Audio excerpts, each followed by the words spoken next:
Hello दोस्तों। बांग्लादेश और India का बहुत टकराव चल रहा है। बांग्लादेश के पूरा फोर्स बॉर्डर पे आ चुका है। लड़ाकू विमान सब बॉर्डर पे लगा दिए। मेजर सर का वीडियो देखते हैं क्या वो मेजर सर ने धो दिया Bangladesh. Because we created Bangladesh. Bangladesh हमने बनाया है। Bangladesh Indian army, Indian navy, Indian air force के बाजुओं के जोर से बना है। I am not here to hold a brief for Sheikh हसीना।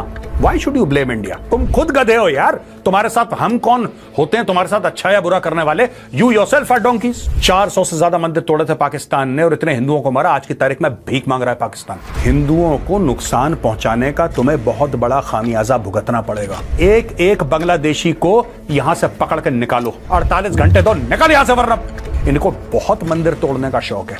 अभी रुक जाओ बेटा, मैं तोड़वाता हूं तुमसे मंदिर। ये देखेंगे हमारी भीख पे पलने वाली कौन आज की तारीख में हमें सिखा रही है। बॉयकॉट बांग्लादेश। शेख हसीना का बहुत बड़ा बयान। उन्होंने मोदी सरकार एक बार अगर आवाज दे दिया बांग्लादेश में माइनॉरिटीज का, हिंदुओं का जेनोसाइड कर रहे हैं। ये बहुत बड़ा इल्जाम है। भारत में खड़े होकर उन्होंने दंदनाती हुई एक स्पीच दे दी। लेकिन इसके पहले मैं आपको वापस बांग्लादेश ले जाना चाहता हूं। मैं शेख हसीना की बात पे फिर वापस आऊंगा। लेकिन नहीद इस्लाम स्टूडेंट लीडर हुआ करता था। अब वो इंफॉर्मेशन एडवाइजर है इस सरकार का, यानी कि मोहम्मद यूनुस की सरकार का वो इंफॉर्मेशन एडवाइजर है। और नहीद इस्लाम के कुछ बयान आए हैं। नहीद इस्लाम के बयान जब मैंने सुने, मुझे लगा कि बांग्लादेश में जो एजुकेशन का स्टैंडर्ड है कितना घटिया है। आईक्यू की कमी है उस देश में। आज मैं आपको बताऊंगा नहीद इस्लाम ने बोला क्या है। सबसे पहले उसने ये बोला कि भारत जो है ना, भारत एक डेमोक्रेटिक सेटअप बांग्लादेश में नहीं चाहता है। भारत ये नहीं चाहता है कि बांग्लादेश में डेमोक्रेसी की फोर्सेस जो हैं वो मजबूत बने, और भारत डेमोक्रेटिकली बांग्लादेश के साथ रिश्ते नहीं चाहता। इसको कहते हैं एहसान फरामोशी, जिसको कहते हैं ना जो नाशुक्रे लोग होते हैं। तुम्हारा देश तुम्हें बना के दिया, वरना पाकिस्तानी फौज तुम्हें जूते मार रही थी, तुम्हें जूते मार रही थी। आज भी हम कंडेम करते हैं। वो हम थे, ईस्ट पाकिस्तान बांग्लादेश बना, वरना तुम्हारी औकात नहीं थी। वो तुम्हें ठोकते रहते, वो तुम्हें ठोकते रहते। ये बात तुम भी जानते हो। चाहे तुम्हारे बाप दादाओं ने तुम्हें 10 झूठ बताए हों कि तुम में इतना बड़ा जज्बा था, तुम इतने बड़े जज्बे वाली कौम थे कि पाकिस्तानी फौज डर गई। पाकिस्तानी फौज डर गई। जनरल टिक्का खान ने ईस्ट पाकिस्तान के लोगों को पतंग पे बैठा और पतंग उड़ा दी थी। उस पतंग का नाम था operation searchlight. There was actually a genocide committed in Bangladesh, which is now Bangladesh, east Pakistan में। तो ये मत कहना बांग्लादेश आज डेमोक्रेसी है। That is thanks to India. That is thanks to India. And I tell you why it is thanks to India. Because we created Bangladesh. Bangladesh हमने बनाया है। Bangladesh Indian army, Indian navy, Indian air force के बाजुओं के जोर से बना है। तुम्हारी घटिया हरकतों के जोर से नहीं बना वो, पहली चीज। दूसरी चीज, डेमोक्रेसी पसंद तुम खुद नहीं हो। You said that India does not want democracy in Bangladesh. You killed the person who was the first prime minister of Bangladesh. Sheikh Mujibur Rahman को किसने मारा? इंडिया ने मारा, तुम्हारी फौज ने मारा। तुम्हारी फौज इतनी घटिया फौज है बांग्लादेश आर्मी। बांग्लादेश आर्मी ने 10 दिन के अंदर 3 बार कू करी। मेजर सर को इसलिए पाकिस्तान और बांग्लादेश में पसंद नहीं किया जाता, लेकिन इंडिया में मेजर सर का वीडियो बहुत देखा जाता है, बहुत पसंद किया जाता है। जो चलता फिरता मैं राष्ट्रपति, टक। तीसरा पॉइंट, शेख हसीना अच्छी है या बुरी? You elected Sheikh Hasina. You elected Sheikh Hasina.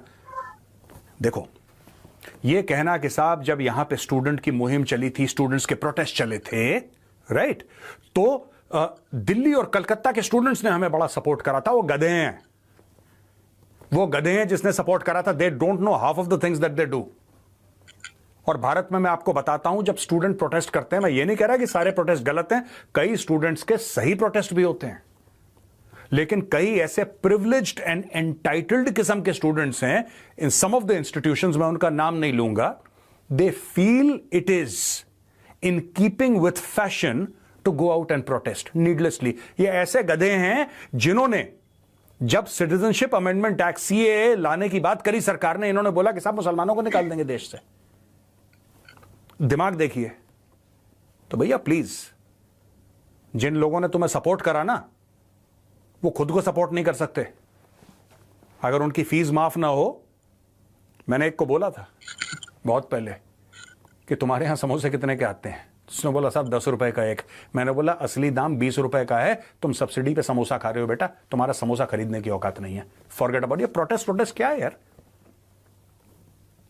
Student political awakening, ये नाहिद इस्लाम बोल रहा है स्टूडेंट पॉलिटिकल अवेकनिंग। क्या पॉलिटिकल पढ़ाई करो, अच्छे नंबर लाओ, कॉम्पिटिटिव एग्जाम्स में जाओ, कोई स्टार्टअप लगाओ। क्या स्टूडेंट पॉलिटिकल अवेकनिंग? इतनी घटिया चीज है ये student political awakening. We want you to study, please. Parents are giving their hard earned money for you to study, not to have this bloody political awakening. What is political awakening? Students की political awakening. और तुमने क्या उखाड़ लिया बेटा political? मैं India के student से भी कह रहा हूं, तुम लोगों ने क्या उखाड़ लिया पॉलिटिकल अवेकनिंग के? अच्छे नंबर लाओ यार। नौकरी करनी है नौकरी करो, एकेडमिक्स में जाना है एकेडमिक्स में जाओ, अगर तुम्हें रिसर्च करनी है रिसर्च करो, स्टार्टअप खोलना है स्टार्टअप खोलो, काम करो ना यार। जिस काम के लिए तुम्हारे मां बाप पैसे खर्च कर रहे हैं, सरकार पैसे खर्च कर रही है, वो काम करो। स्टूडेंट अवेकनिंग करनी है इनको। इंडिया साजिश कर रही है इनके खिलाफ बांग्लादेश में। इंडिया नहीं चाहती, हमारे चाहने ना चाहने से क्या होता है। जब तुमने शेख मुजीबुर रहमान को गोली मारी, वो इंडिया चाहती थी। जब तुम्हारे 2-2 कौड़ी के जर्नल इन्होंने तुम्हारी सरकारें गिराई, वो इंडिया चाहती थी। जो हर साल तुम लोग भीख मांग के जिंदा रहते थे, वो इंडिया चाहती थी। हर साल या तो बाढ़ या तो सूखे से आधा बांग्लादेश बर्बाद हो जाता था, वो इंडिया चाहती थी। I am not here to hold a brief for Sheikh Hasina, मुझे कोई फर्क नहीं पड़ता शेख हसीना से, लेकिन मैं एक बात बताना चाहता हूं। Why should you blame India? Look within, अपने अंदर देखो, अपने अंदर इंप्रूवमेंट लाओ।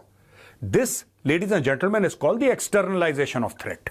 ये कॉन्सेप्ट है कि जो भी है बाहर का हाथ है जो हमारे साथ गलत। तुम खुद गधे हो यार, तुम्हारे साथ हम कौन होते हैं तुम्हारे साथ अच्छा या बुरा करने वाले? You yourself are donkeys. तुम खुद गधे हो, तुम खुद गधे हो यार, तुम्हारे खुद बस का नहीं है कुछ, तुम कर लो ना यार। किसने मना करा है तुम्हें? किसने मना करा? Who has said that, who has stopped you? India does not want. ये नाहिद इस्लाम कह रहा है इंडिया डज नॉट। इंडिया के वांट ना वांट करने से क्या होता है? I want to ask Bangladesh is this, how does it matter if India wants or India does not want? How does it matter? Are we in a position to influence? आप ये कहते हो कि शेख हसीना प्रो इंडिया थी। अगर India का इतना influence होता बांग्लादेश के अंदर, तो शेख हसीना आज भी फिर प्रधानमंत्री रहती। If your statement of India supporting Sheikh Hasina was true, फिर तो शेख हसीना रहनी थी। आपने उसको निकाल दिया, आपकी मर्जी, आपकी मर्जी यार, आपने उसको निकाल दिया। हमने तो कुछ नहीं बोला। इंडिया ने कुछ बोला है? इंडिया ने कुछ बोला है? पर यार एक बात बताओ, जब वहां पे तुम हिंदुओं को मारोगे, वहां पे जब तुम हिंदुओं को मारोगे, जहां पे तुम हमारे मंदिर तोड़ोगे बांग्लादेश के अंदर, तो फिर यहां का हिंदू बोलेगा और तुम उसको रोक नहीं पाओगे। तुम ये मत सोचना एक मिनट के लिए कि यहां से कुछ हो नहीं रहा है। तुम जितने मंदिर तोड़ रहे हो, आज की तारीख में पाकिस्तान ने 400 से ज्यादा मंदिर तोड़े। 400 से ज्यादा मंदिर तोड़े थे पाकिस्तान ने, और इतने हिंदुओं को मारा। आज की तारीख में भीख मांग रहा है पाकिस्तान, और ये भीख हमने मंगवाई उससे। भीख मांग रहा है पाकिस्तान। हमारी लाठी में आवाज नहीं है। भारत से कोई बड़े बड़े लंबे चौड़े बयान नहीं देता, लेकिन हमारी लाठी कमर तोड़ देती है। FATF में पाकिस्तान सारी चीजें 27 कंडीशंस थी, 26 कंप्लीट कर ली। 27 में से 26 कंप्लीट करने के बाद 2 साल और नाक से पकड़ के घिसटा पाकिस्तान को। आज पाकिस्तान हर गली मोहल्ले में जलील बेइज्जत हो रहा है, रुसवा हो रहा है। और करो 26/11, और करो अटैक, हम तुम्हें बताएंगे। मैं बांग्लादेश को सिर्फ एक बात कहना चाहता हूं, तुम्हें तुम्हारे देश में आग लगानी है, कल लगानी है, आज लगाओ, आज लगानी है, अभी लगाओ। लेकिन हिंदुओं को नुकसान पहुंचाने का तुम्हें बहुत बड़ा खामियाजा भुगतना पड़ेगा। Your country will be perpetually destabilised. मैं ये नहीं कह रहा कि Indian army will go inside and attack you, I hope it does, but मैं ये नहीं कह रहा। I sincerely hope it does, लेकिन मैं वो बात नहीं कह रहा। अभी 2 करोड़ से ज्यादा बांग्लादेशी घुसपैठिए भारत में बैठे हैं। मैं सरकार से यह कहता हूं, ठीक है, आप बांग्लादेश के अंदर मिलिटरीली आप नहीं इंटरवीन करना चाहते, एक एक बांग्लादेशी को यहां से पकड़ कर निकालो। इन नाशुकरों को एक एक को निकालो। एक एक बांग्लादेशी को मैं ये कहता हूं, ना इनको खाना खिलाओ, मैं कहता हूं ना इनका अस्पताल में इलाज करवाओ। और मैं मिनिस्ट्री ऑफ एक्सटर्नल अफेयर्स से ये रिक्वेस्ट करता हूं कि एक एक बांग्लादेशी का जो भी वीजा है कैंसिल करो, जो भारत में है 48 घंटे दो, निकल यहां से, वरना पड़ेगा मुंह पे तेरे। किसी बांग्लादेशी को अंदर नहीं आने देना, घुट के रहने दो वहीं पे। कहना जाओ बेटा, अब्बू अब्बू करके चीन के पास जाओ, चीन मदद करेगा। तुम्हें हिंदुओं के ऊपर हमला करना है, आई विल टेल यू, ठीक है, आई विल टेल यू। आज की तारीख में अगर भारत चाहे तुम्हें इतना स्ट्रैंगल कर दे, इतना स्ट्रैंगल कर दे कि बेटा तुम्हें यह ना पता लगे कि मिसाइल कहां से आई और कहां चली गई। तुम्हारे सिर्फ दो पड़ोसी हैं, दो, एक म्यांमार जो कि खुद भुक्का नंगा है, और दूसरे तुम भुक्के नंगे, तुम्हारा दूसरा पड़ोसी भारत है। तुम्हारी पूरी इकोनॉमी भारत की वजह से चलती है। तुम इस गलतफहमी में मत रहना कि तुम बहुत बड़े टेक्सटाइल में तुर्रम खान हो। तुम्हारा रॉ मटेरियल कहां से आता है? मैं बता रहा हूं कुछ सच्चाइयां।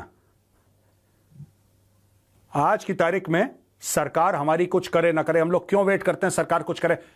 एवरी वन ऑफ यू, आज मेरी अपील है, तुम्हें हिंदुओं को मारना है ठीक है, तुम्हें मंदिर तोड़ने हमारे ठीक है, चलो अब मैं बताता हूं क्या करना है।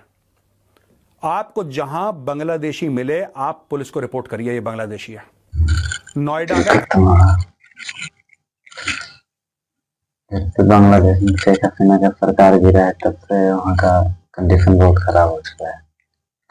मुझे सबने अच्छा बोला, अच्छा समझाया है,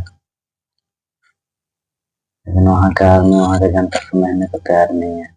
वहाँ की सरकार जो बनी हुई है उसका लगा रखा है। आप लोग वीडियो देखे।